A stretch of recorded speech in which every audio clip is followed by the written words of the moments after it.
ભાવનગરના કુંભારવાડા વિસ્તારમાં જુગાર રમતા 6 શખ્સો રોકડ રકમ સાથે ઝડપાયા। ભાવનગર લોકલ ક્રાઇમ બ્રાન્ચની પેરોલ ફરલો સ્ક્વોડે કુંભારવાડા રેલવે ફાટક પાસે સીતારામ ટ્રેડિંગની બાજુમાં જાહેરમાં જુગાર રમી રહેલા 6 શખ્સોને ગંજી પત્તા વડે જુગાર રમતા રંગે હાથ પકડ્યા હતા।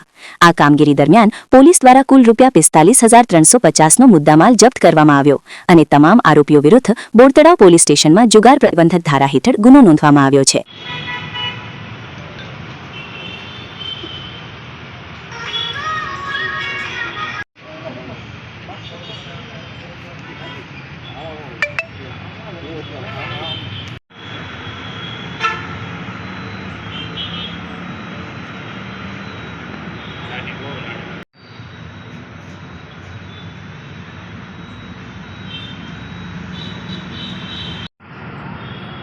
લેનારા પણ આ કાઈ